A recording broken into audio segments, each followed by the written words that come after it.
Hoje eu quero começar com uma pergunta desconfortável. Você consegue se alegrar de verdade quando alguém próximo de você prospera? Quando seu colega de trabalho, com quem você divide a mesa ali, recebeu uma promoção e você não?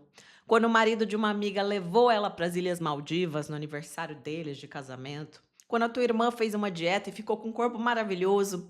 Ou quando o teu irmão montou uma empresa nova e enriqueceu? Você consegue se alegrar de forma genuína ou tem alguma coisa dentro de você que dá um gostinho amargo? Um incômodo ali, um certo peso, aquela sensação de: "Puxa, por que não eu?". Se você já experimentou isso ou já percebeu isso em alguém aí do teu convívio, talvez você esteja diante de uma coisa muito antiga, uma doença espiritual que a tradição cristã conhece há séculos. E ela começa sempre com algo aparentemente pequenininho, que é a tristeza. Mas que, se não for tratada, pode evoluir para algo muito mais sério, que é a inveja. E a inveja, quando ela amadurece, ela pode deformar a nossa alma de uma forma extremamente profunda. Por isso que é importante a gente falar sobre esse tema. Esse é o quinto vídeo da nossa série sobre doenças espirituais. Nos episódios anteriores, a gente já falou sobre temas como a gula, a luxúria, a avareza.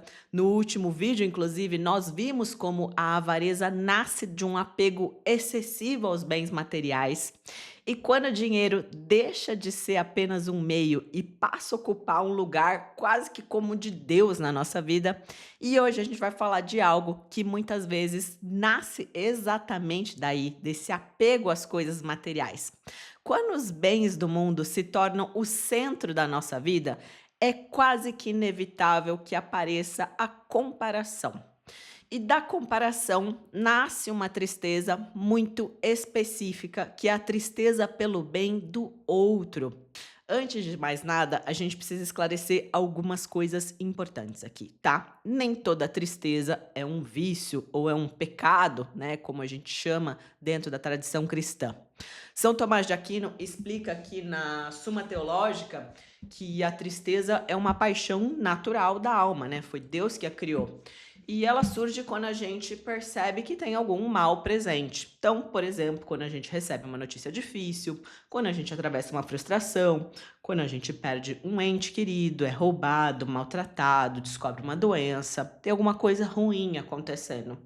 E tudo isso pode gerar tristeza, isso é super humano, é natural e é mais do que esperado nessas circunstâncias.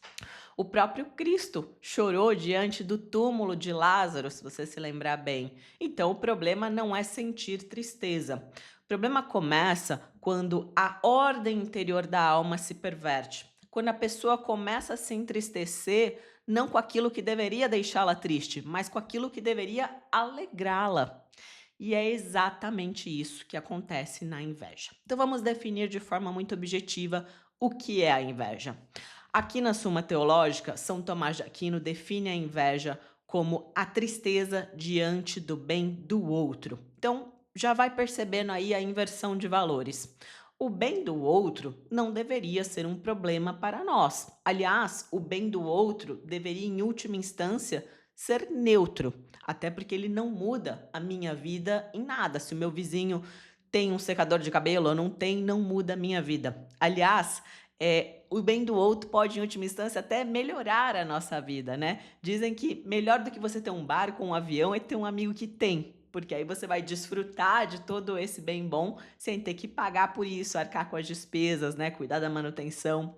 Só que para o invejoso não é bem assim que a banda toca, porque ele opera apenas na lógica da comparação. É como se o outro tem algo, eu me sinto diminuída. Se a outra pessoa cresce, eu sinto que eu perdi um espaço. Então, o bem do outro, ele passa a ser percebido sempre como um mal para mim, como uma ameaça. E a inveja quase nunca aparece assim de uma hora para outra. Ela tem um padrão, tem um caminho que ela segue. Primeiro vem a frustração, então alguma coisa não saiu exatamente como eu esperava. Depois, na sequência, vem a tristeza, e aí na sequência vem a comparação. Por que é que ele conseguiu e eu não? E se nós trabalhamos na mesma área, né? Eu e meu colega, a gente divide a mesa, a gente faz o mesmo trabalho. Por que que ele foi promovido e eu não? Então, essa dúvida, esse questionamento é muito perigoso. Por que que o meu irmão foi chamado para ir na festa e eu não, se a gente está no mesmo grupo de amigos? Por que que o marido dela traz flores para ela e o meu não traz para mim? É desse tipo de comparação que nasce a inveja. E se isso não for interrompido, a alma começa a se deformar. Existe um exemplo muito claro disso na Bíblia. Você provavelmente conhece a história de Caim e Abel. Os dois foram lá e fizeram sacrifícios a Deus. O Abel era aquele cara super zeloso, né? Então ele foi lá e ofereceu o que ele tinha de melhor no rebanho dele para Deus. Eram os primogênitos, a gordura, ou seja, aquilo que ele tinha de mais precioso. Caim meio que pegou a sobra, sabe? Aí ele foi lá, juntou uns frutos que ele achou, falou: Ó, toma aí, Deus, tá aí, check, né? Tirei a pendenga da minha frente. Então, Caim era aquele aluno que fazia o mínimo para passar de ano. E Deus, naturalmente, se agrada mais com a oferta de Abel. E naquele momento acontece uma coisa muito interessante, porque a gente observa o Caim, ele não foi lá e perguntou: Nossa, Abel, como que você fez isso? Você poderia me ensinar? O que que eu posso fazer melhor, né? Não. Ele olha para o irmão e ele sente tristeza, ele sente raiva. A comparação dói. E é ali que nasce a inveja. E Deus ainda dá uma segunda chance, né? Ele dá um alerta, ele fala: Ó, o pecado tá na porta, cabe a ti dominá-lo. Só que Caim não domina, pelo contrário, ele matura, ele apura aquela inveja, ele saboreia ela. E você sabe o final da história. Este é o primeiro homicídio da história. Irmão matando irmão. Muito triste, muito triste.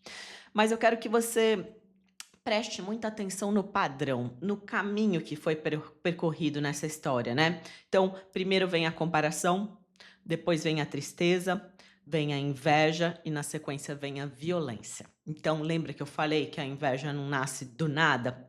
Um outro exemplo, talvez ainda mais impressionante que esse, é o da história de José. José era sabidamente o filho queridinho de Jacó. Ele recebia mais atenção, mais carinho.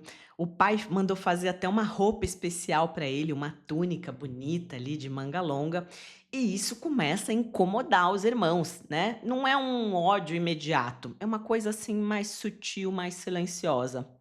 E é uma tristeza que os irmãos tinham por esse bem que José recebia e eles não recebiam.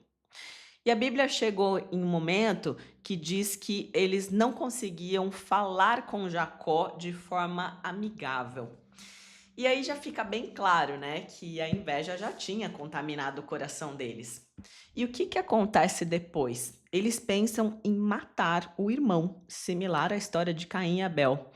E aí um deles fala: "Não, melhor não matar, né, não queria sujar a mão". Tava com raiva, mas não queria sujar a mão, então eles jogam o cara dentro de uma cisterna. E para fechar a história, eles acabam vendendo o irmão como um escravo. A vida deu muitas voltas depois, mas enfim, isso é uma história para um outro dia. O que eu quero mostrar aqui é que, novamente, a gente observa o mesmo padrão: comparação, tristeza, inveja, aí vem o ressentimento, injustiça. Então, perceber isso aqui é fundamental, porque se você estiver atravessando um caminho parecido com esse, você consegue identificar o padrão e cortar o mal pela raiz, né? Arrancar a erva daninha quando ela é pequenininha é muito mais fácil. Tira isso da sua vida. Veja que a inveja, ela sempre nasce de uma ilusão.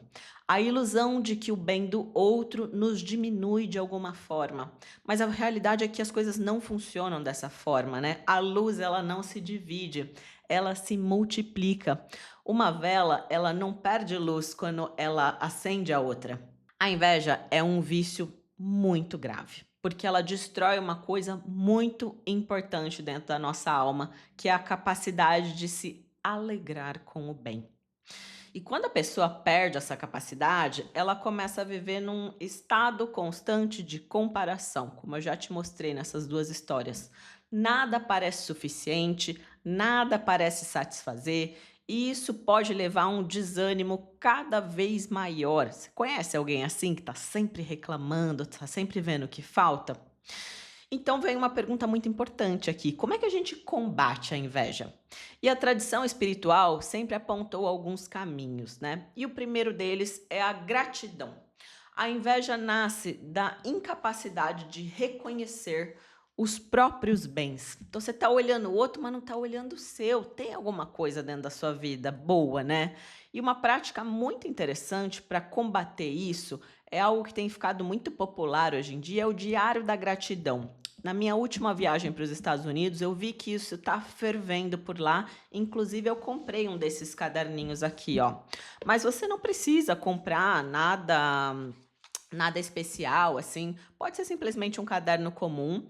A ideia é bastante simples, né? Aqui tem dois exercícios. Logo no início do dia, você vai se escrever assim: três coisas pelas quais você é grata hoje.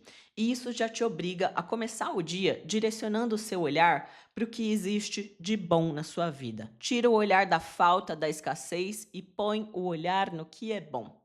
E aí você escreve também o que você poderia fazer hoje para ter um grande dia. Veja, algo que está no seu controle, né? Ah, eu poderia ganhar na loteria. Não, não, não.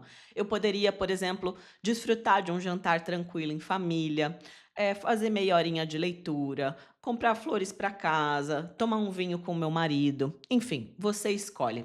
Isso também vai te forçar a pôr o foco naquela atividade boa que está no seu controle e que pode te deixar feliz.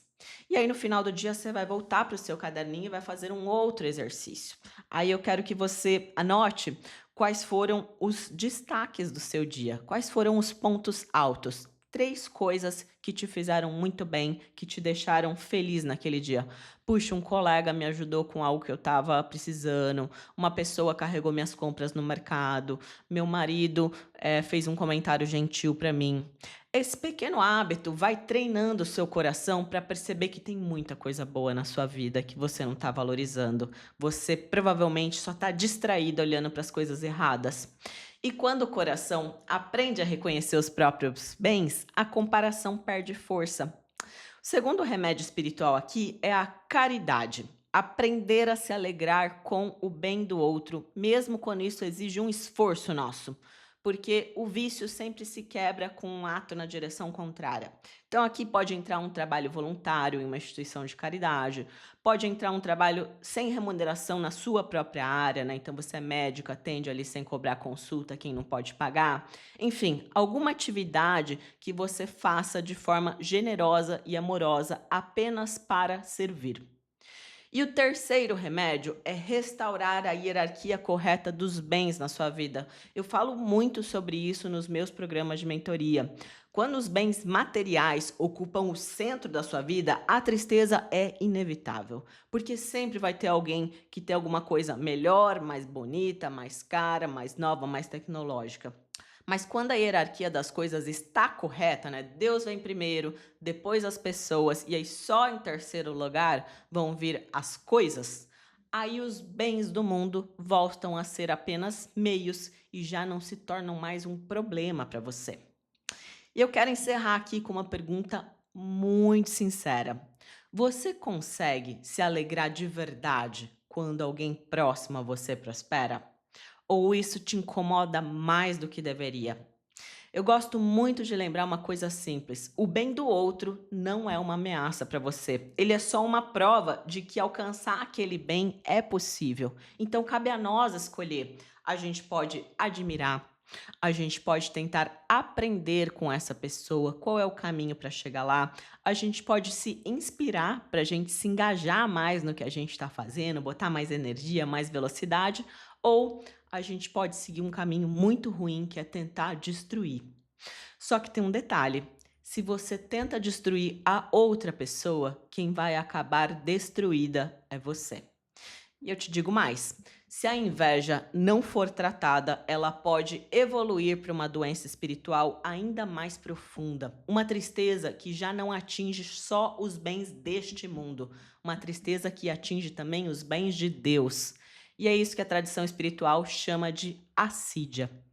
Uma doença espiritual que é muito atual nos dias de hoje, só que ela aparece com alguns outros nomes, né, na psicologia, na medicina psiquiátrica, como burnout, o vazio existencial, a perda de sentido. Só que isso é assunto para o nosso próximo vídeo. Então eu te espero domingo que vem. Fique com Deus e até lá.